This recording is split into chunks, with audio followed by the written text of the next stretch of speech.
ध्यान। अब इस चैप्टर का लास्ट टॉपिक हमारा है इलास्टिक कोलिजन इन 2 डायमेंशन और एक टॉपिक है in elastic collision in 1 dimension. ठीक है, तो इलास्टिक कोलिजन्स क्या होती है वो तो हमने पढ़ ही लिया। ऐसे कोलिजन्स जिनमें टोटल काइनेटिक एनर्जी क्या रहे, कंजर्व, टोटल मोमेंटम भी क्या रहे उनका, कंजर्व। और इन इलास्टिक कोलिजन क्या है जिसमें मोमेंटम तो कंजर्व रहेगा सिस्टम का, कोलिजन से पहले भी और बाद में भी, लेकिन काइनेटिक एनर्जी कंजर्व नहीं रहेगी, उसका लॉस होगा। तो जब हम इन इलास्टिक कोलिजन पढ़ेंगे तो उसमें हमारी प्रायोरिटी ये रहेगी कि हम ये निकाल सकें कि एक्चुअली में काइनेटिक एनर्जी का लॉस कितना होगा और वो जो फाइनल वेलोसिटी दोनों सिस्टम की होगी वो कैसी होगी। अब सबसे फर्स्ट टॉपिक इलास्टिक कोलिजन इन 2 डायमेंशन। इसमें दोनों चीजें मोमेंटम और एनर्जी क्या रहेंगी, कंजर्व। तो क्या करेंगे, सबसे पहले कंसीडर करेंगे कि हमारे पास क्या है, 2 बॉडीज हैं।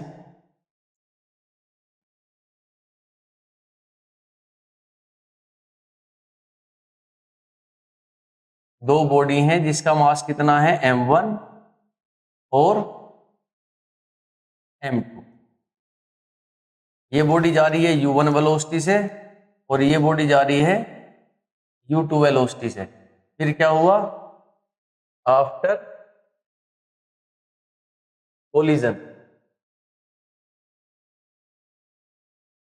कोलिजन के बाद, अब कोलिजन कैसा बेटे बताओ पहले, कोलिजन कैसा है हमारा, कोलिजन हमारा है इलास्टिक। ठीक है, इलास्टिक कोलिजन है और कैसा है, 2 डायमेंशन का, यानी कि कोलिजन के बाद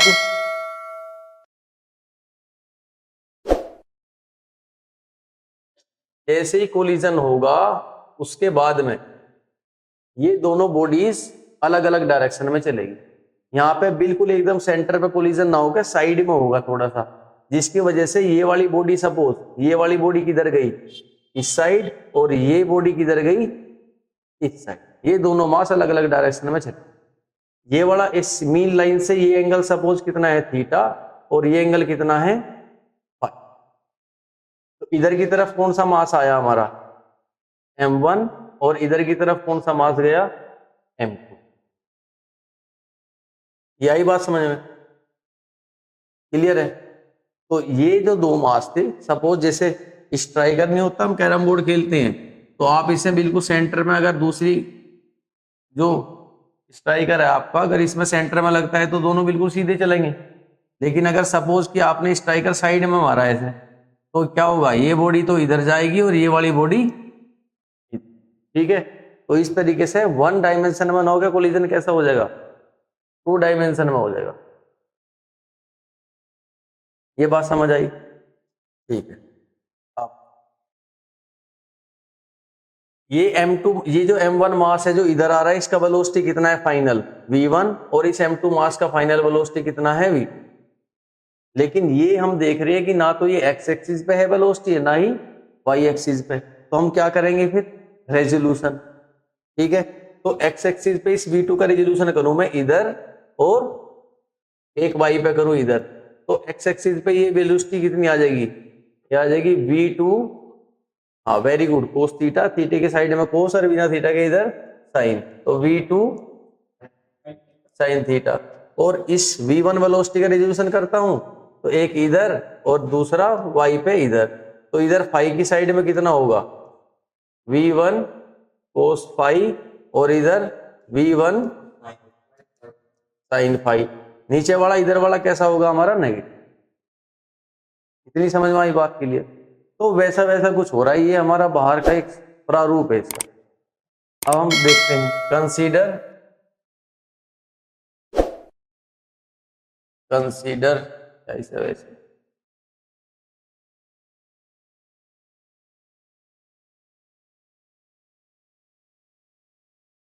consider 2 bodies of mass m1 and m2 after collision moving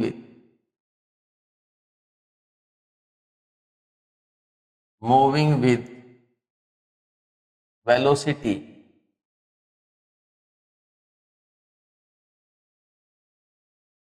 u1 and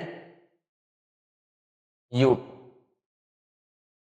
after collision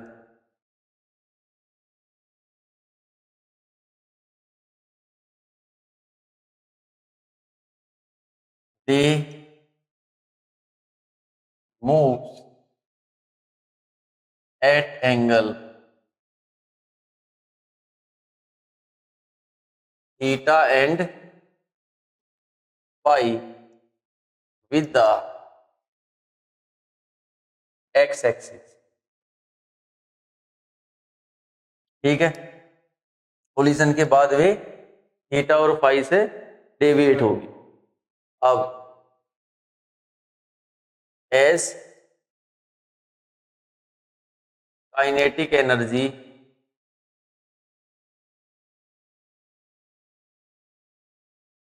is conserve, क्योंकि इस कोलिजन में काइनेटिक एनर्जी क्या रहेगी, कंजर्व रहेगी।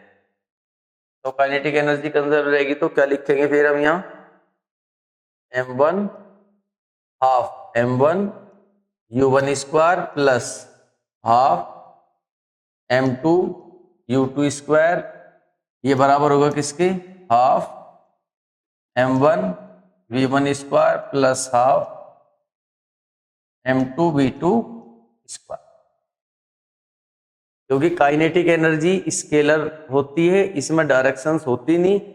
जैसा मोमेंटम क्या है, वेक्टर की डायरेक्शन होगी, लेकिन काइनेटिक एनर्जी का डायरेक्शन नहीं होता। ठीक है, ये स्केलर है, तो स्केलर है तो इसलिए इसका इनसे की किधर किधर हो रहा है डायरेक्शन से कोई मतलब नहीं। इसका वेलोसिटी v1 है, v2 है, तो टोटल काइनेटिक एनर्जी है half m1 v1 square plus half m2 v2 square. जब मोमेंटम की बात करेंगे तो हम डायरेक्शन का फिर ध्यान रखेंगे कि एक्स एक्सिस का मोमेंटम वो बराबर होगा पहले और बाद का, और वाई एक्सिस का मोमेंटम भी बराबर होगा पहले और बाद का, अलग अलग पे देखेंगे। ठीक है, क्योंकि वहां डायरेक्शंस होंगे। फिर नेक्स्ट पॉइंट एज, अच्छा इसमें हाफ हाफ तो कैंसिल हो जाएगा, ये हाफ हाफ दोनों तरफ से क्या हो जाएंगे, कैंसिल। तो इसका इक्वेशन हमारे पास होगा m1 u1 square plus m2 u2 square is equal to m1 v1 square plus m2 v2 square. इसके बाद में एज टोटल मोमेंटम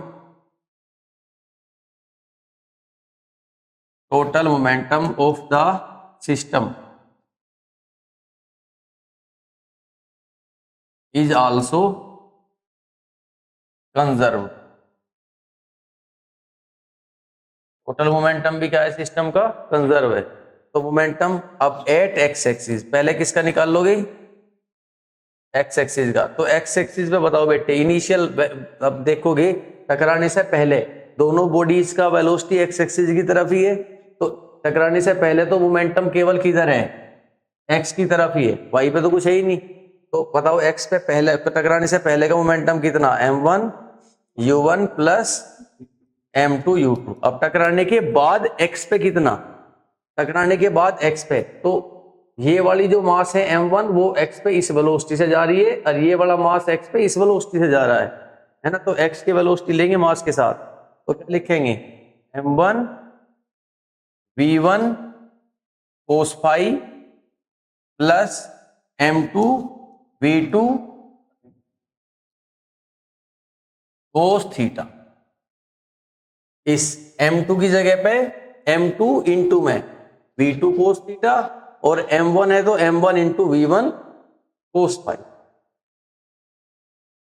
क्लियर है पॉइंट, ये मोमेंटम होगी ये वाली। अब ये तो है तुम्हारा किस पे, एक्स एक्सिस पे, और at y axis, y axis पे क्या रहेगा, वाई एक्सिस पे पहले कितना है टकराने से पहले मोमेंटम, बताओ टकराने से पहले क्या वाई एक्सिस पे m1 u1 है, नहीं है ना, क्या वाई पे कुछ है, नहीं है। तो टोटल मोमेंटम पहले कितना है वाई पे, 0, बाद में कितना है। अब बताओ ये वाला जो मास है m2 वो तो इधर देखेंगे वाई पे, वेलोसिटी वाई पे भी है, तो m2 की क्या होगी, m2 v2 sin थीटा, और m1 की कितनी होगी, m1 माइनस के माइनस m1v1 sin फाई। ठीक है, तो ये आपका होगा minus m1v1 sin phi is और प्लस में m2v2 sin थीटा। क्लियर? ये माइनस का इधर आया क्या हो जाएगा प्लस।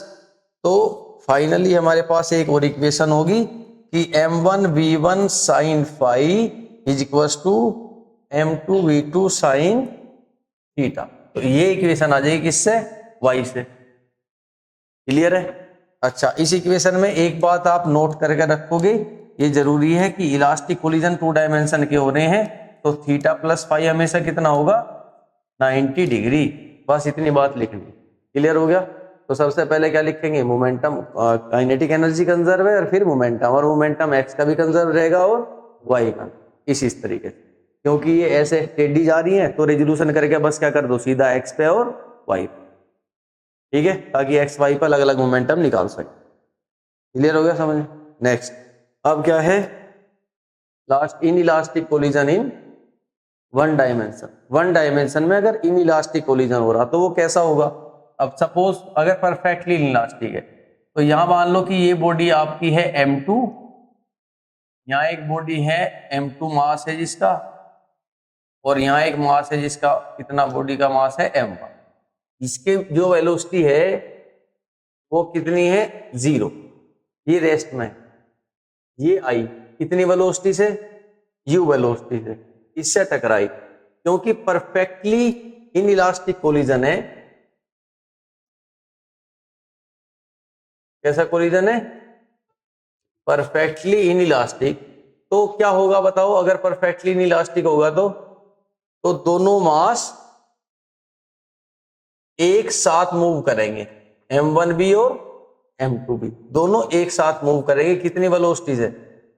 कैपिटल V वेलोसिटी से। अभी तो ये u से जा रहा है, ये m2 से, ये 0 पे है, ये इससे टकरा और दोनों एक साथ चल। ठीक है, इस तरह की एक समीकरण होगी। तो वैसे कोलिजन्स में हमें क्या पता है कि मोमेंटम तो कंजर्व रहेगा लेकिन काइनेटिक एनर्जी का क्या होगा? लॉस। और वो लॉस कितना होगा वो हमें इसमें फाइंड आउट करना है, और इवन फाइनल वेलोसिटी क्या होगी वो भी। ठीक है, तो यहां लिखेंगे इसमें two masses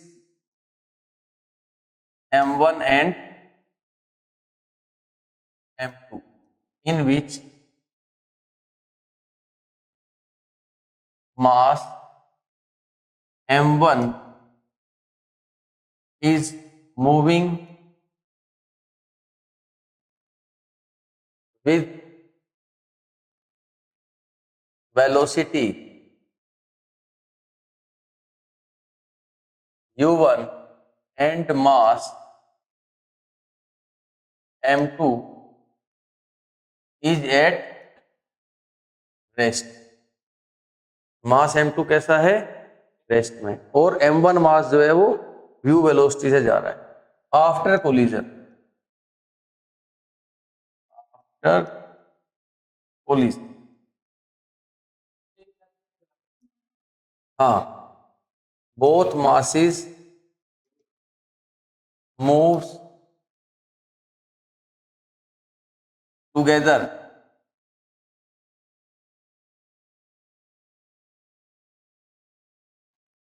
both masses moves together with common velocity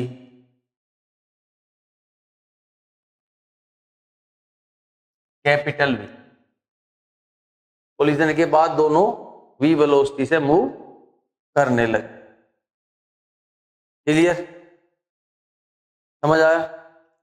तो वैसा वैसा कुछ हो रहा है। अब हमें क्या करना है? सबसे पहले मोमेंटम क्या रहेगा दोनों का? कंजर्व। मोमेंटम क्या रहेगा? कंजर्व। यहां लिखेंगे। क्या काइनेटिक एनर्जी कंजर्व रहेगी? नहीं, मोमेंटम कंजर्व रहेगा, काइनेटिक एनर्जी नहीं रहेगी, उसका लॉस होगा। तो in elastic collision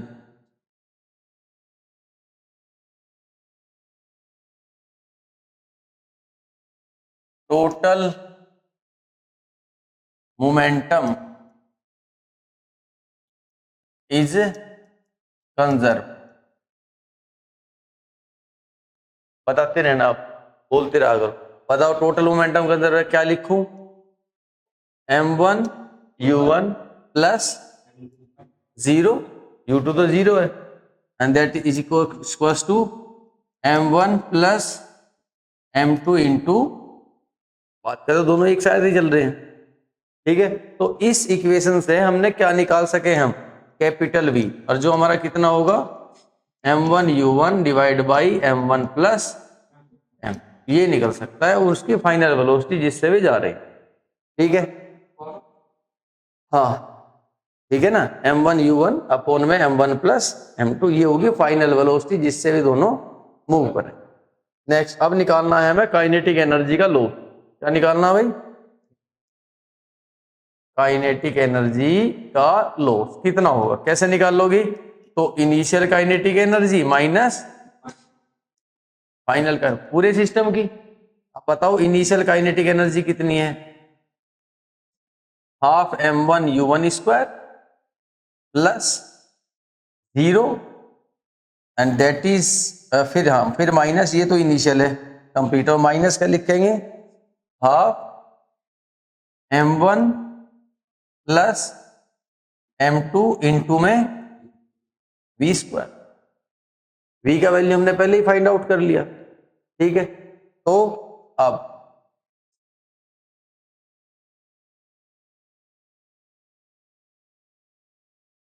kinetic energy loss, ये कितना आ गया, half m1 u1 square minus, वो तो 0 है ही, हटा दो, माइनस में half m1 plus m2 into v square, यहां पे v की वैल्यू रख लेंगे अब, तो ये हो गया आपका half m1 u1 square minus half m1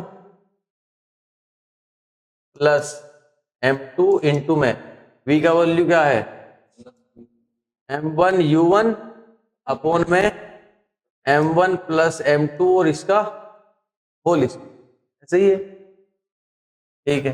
अब हाफ तो कॉमन आ गया, इसे तो बाहर ले, यहां बचेगा m1 u1 square minus m1 plus m2 और ये m1 square u1 square divide by m1 plus m2 का, इसके होल स्क्वायर से ये एक पावर कैंसिल, ठीक है। इसके बाद क्या करें, एलसीएम ले लें,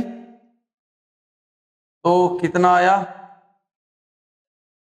हाफ, ये एलसीएम आ गया आपका m1 प्लस m2, तो यहाँ पे हाँ m1 u1 स्क्वायर का मल्टीप्लाई होगा m1 प्लस m2 से, और माइनस यहां बचेगा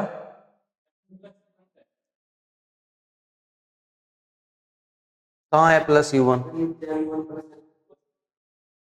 m1 u1 स्क्वायर है, तो m1 u1 स्क्वायर का मल्टीप्लाई इसमें, और माइनस में m1 स्क्वायर u1 स्क्वायर, यही है ब्रैकेट बंद, इसका मल्टीप्लाई इसमें, फिर इसका इसमें, और फिर करेंगे सोल्व, कितना आ रहा है, तो 1/2 ये आ गया आपका m1 u1 स्क्वायर, अच्छा यहाँ पे m1 प्लस में m1 m2 u1 square minus में m1 स्क्वायर और u1 स्क्वायर, और divide by m1 plus m2, तो इससे ये क्या हो गया कैंसिल, तो कितना आया, अब इसे 2 को भी मल्टीप्लाई करके लिख दो यहां, तो काइनेटिक एनर्जी लॉस ये आपका आ गया m1 m2 u1 square divide by 2 m1 plus m, इतना होगा आपका काइनेटिक एनर्जी का लॉस, ठीक है। और इस चैप्टर की थ्योरी